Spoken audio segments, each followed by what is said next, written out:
Hi, it's me, Zoe! Ang batang from this to this! Opo, ito na yung part 2. At naibigay na nga namin yung t-shirt kay Ate Erica.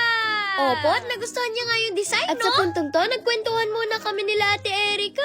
Getting to know each other ba? At ang saya lang kasi ang gaan-gaan niyang kausap. At gano'n na rin yung kapatid ni Ate Erica. Yung tipong hindi ka maiilang sa pakikipag-usap sa kanila. Ay nako, para matagal na kami magkakakilala, no? Ay nako, hindi pa rin talaga ako makapaniwala na nandito na talaga ako sa bahay nila Ate Erica. At eto na, nasuot na namin yung t-shirt. Ay nako, aminin nyo, bagay na bagay sa amin. Sabi ni Ate Erica, itakin ko rin daw yung sa akin. Kaya ito itinakin ka agad ni Mami. Hindi ko alam kung ano mararamdaman ko. Basta ang alam ko, masaya kami ni Ate Erica. Sobrang special talaga nitong t-shirt na to. Kasi tingnan nyo naman, may pangalan pa namin sa likod. Feeling ko hindi mawawala tong t-shirt namin, no? Kung mawala man, siguradong mababalik to sa amin. At kung magbebenta ba kami nito, bibili ba kayo sa amin? Comment nga dyan. At kaya rin namin to sinuot. Kasi balak namin mag-TikTok ni Ate Erica. Kaya naman. Ano, magsimula na tayo, no? Kaya lang, bago kami mag-umpisa, medyo napaiyak pa si Mami. Natutuwa kasi siya at hindi rin siya makapaniwala. Ayan, Mami, power hug ka kay Ate Erica. Ang totoo kasi niyan, nabigla talaga kami sa pangyayaring to.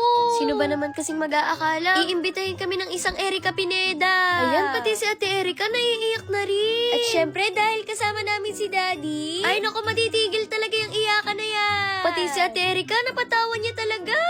Kasi syempre 22 na ako eh.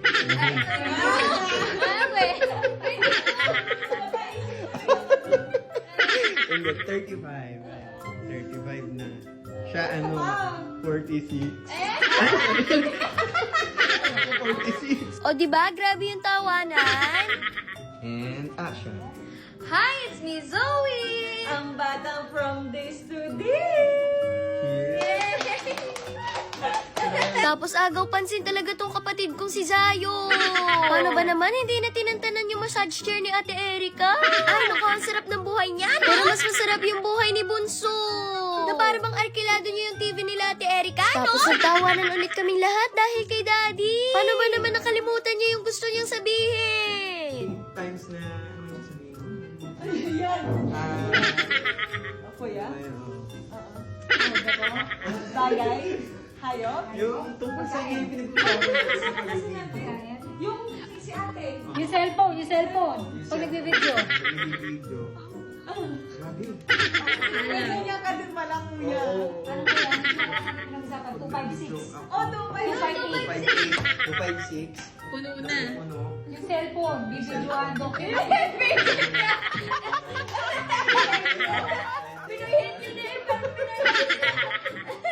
Ay naku, Daddy, nahahalata na yung edad. At ito na nga, after 20 years, natuloy na rin yung TikTok namin. Kaya todo practice na kami dyan, no? Nakakatuwa lang kasi pinapanood lang namin sila sa TikTok. Ngayon, kasama na namin silang sumaya. Ay naku, literal na naging from this to this talaga to. Aminin nyo, nakangiti kayo ngayon habang nanonood. At syempre, hindi mawawala yung moment namin ni Ate Erica. Moment na hindi ko talaga malaman kung totoo o hindi. Alam ko, may iba pa rin dyan na magsasabing AI to. Hindi ko kayo masisisi kung ayaw nyo maniwala, pero okay lang yun. Basta ako, alam ko, nakasama ko talaga siya.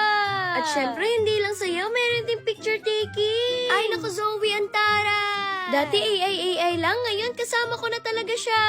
Tapos trinay ko rin dyan yung massage chair. Nakaka-relax siya at the same time nakakakiliti din. Kaya ito, natatawa na lang sila Mami sa akin. At natatawa rin ako kasi nagkamali ng desisyon si Ate Erica. Paano ba naman binabaan niya si Bunso sa stroller?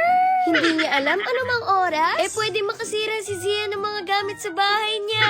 Kaya sa susunod na imbitahin tayo ni Ate Erica, pasensya na Bunso pero maiiwan ka na muna talaga. At nakakatuwa nga kasi meron din pabaon si Ate Erica sa amin. At sobrang ganda talaga ng bahay nila. Malay mo, Zoe, dyan ka tumira. Hoy, hindi ka gaganon. Ikaw talaga. Pero yung bata dito, nakita mo sa Erica. Sumama siya sa hangin.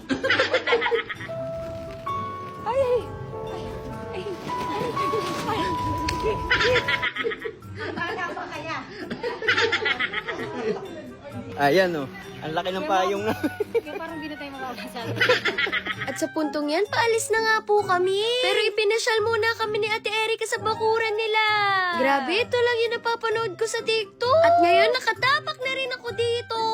Dito sana kami magti-tiktok ni Ate Erika, kaya lang maulan. Pero okay lang yun, at least nakita na namin to sa personal. At akala ko tapos na yung mga biruan, pero hindi pa rin pala. Safe na safe, oh. Gusto niyo mong hawakan? Huwag na po, okay na po ako. Ganun, ma-check kung effective. Mami, it's about time siguro. Mamamanhid ka lang. At bago nga kami umuwi, inaya niya muna kami magkape. At sobrang mas na-feel ko nga yung pagiging batang from this to this. Kasi dito mismo ako sasakay sa sasakyan nila. Ay naku Zoe, sumusobra ka na talaga, no? Dito nga kami pumunta sa R Cafe.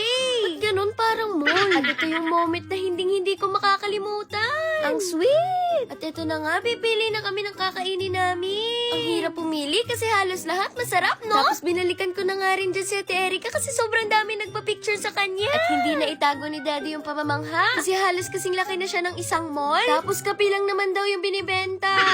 Tapos ito, pinapili na rin kami ni Ate Erika ng gusto naming inumin. Ay nako, sobrang bait talaga. At sa puntong to, seryoso muna ako. Gusto ko lang po sabihin na sobra po ako nagpapasalamat sa lahat ng nangyaring ito. Isa lang rin po ako sa mga batang nangarap. Sana'y mapansin rin ni Ate Erika Pineda. At ito na nga, nangyari na. Kaya habang buhay ko tong iingatan at hindi ko makakalimutan. Ayun lang. Bye!